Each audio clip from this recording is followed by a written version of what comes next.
Good evening, this is Zaid Alauddin with the latest news. His Majesty the King checks on preparations for the largest aid convoy to Gaza to date.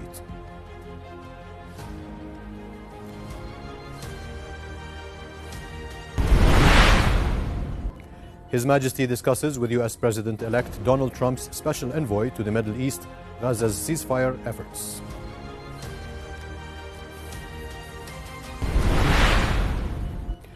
The Prime Minister says the government and the private sector share the same view with regard to implementing the economic modernization vision and achieving economic growth.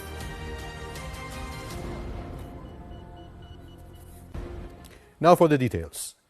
His Majesty King Abdullah expressed pride in the humanitarian and relief efforts of the Jordan Hashemite charity organization JHCO and its staff, stressing the need to build on its expertise to make Jordan a regional hub for humanitarian response. During a visit to JHCO warehouses in Al Ghabawi, Zarqa Governorate, His Majesty stressed that the organization helps Jordan fulfill its humanitarian duty, especially to the people in Gaza. During the visit, the King checked on the preparation of the largest aid convoy to Gaza to date, consisting of 120 trucks loaded with food, relief and medical aid. This is the 140th convoy to the Strip since the start of the war. His Majesty bestowed the Silver Jubilee Medal on JHCO, received by His Royal Highness Prince Rashid bin Al Hassan, Chairman of the JHCO's Board of Trustees, in recognition of the organization's efforts to provide emergency aid, assistance and relief to many countries in times of disaster and conflict. Prince Rashid spoke about JHCO's 35 years of efforts to provide relief to those in need, stressing the organization's keenness to implement the King's directives to strengthen Jordan's position as a beacon of humanitarian work at the regional and international levels. His Majesty King Abdullah, in a phone call with U.S. President-elect Donald Trump's special envoy to the Middle East, Steve Witkoff, discussed Gaza's ceasefire efforts. His Majesty stressed that the first and immediate step to reach comprehensive regional calm is to end the Israeli war on Gaza. Discussions also highlighted the need to bolster the international humanitarian response in Gaza.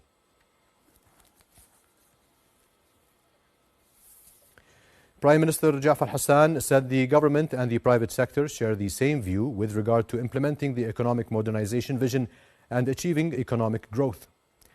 During a meeting with representatives of the trade sector, Hassan said the trade and services sector is a key pillar of Jordan's economy and accounts for the third of the economy. On regional challenges, the Prime Minister voiced hope that this year would be better and that Jordan would overcome the challenges it faced over the past years. Hassan reiterated Jordan's support to the Syrian people, pointing to the presence of joint technical teams working on practical steps to boost bilateral cooperation. Foreign Minister Ayman Al-Safadi held talks with Danish Foreign Ministers Lars Rasmussen on ways of forging closer bilateral relations in addition to regional developments, especially in Syria. The discussions also addressed efforts made to stop the Israeli aggression on Gaza, the escalatory measures in the West Bank, and the necessity of delivering humanitarian aid to the Gaza Strip in an adequate and sustainable manner. During a joint press conference with his Danish counterpart, Al-Safadi said both countries support efforts made to reach a hostage release deal that leads to stopping the aggression on Gaza and an inclusive transitional process in Syria. The Danish minister, for his part, stressed that Jordan remains a stable partner and a pillar of stability in the region, expressing his thanks to the kingdom for its efforts to reach a peaceful solution in Gaza.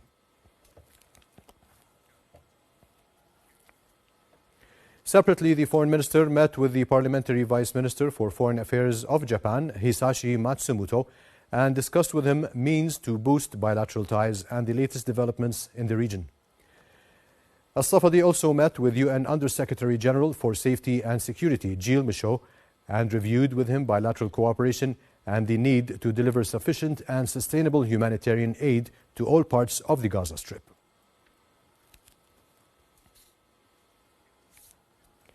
In the Gaza Strip, Israeli occupation forces committed 4 massacres in the past 24 hours, killing 61 Palestinians and injuring 281 others. Local authorities confirmed that Israel's unrelenting genocidal war on Gaza has killed more than 46,640 Palestinians and injured 110,000 others.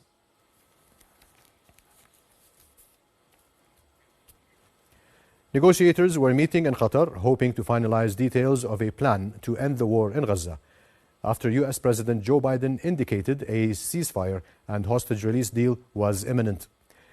Gaza mediator Qatar said obstacles to a deal between Israel and Hamas for a truce and hostage exchange has been overcome. Meanwhile, Hamas said the Gaza ceasefire talks have reached their final stage, expressing hope this round of negotiations concludes in a clear and inclusive deal.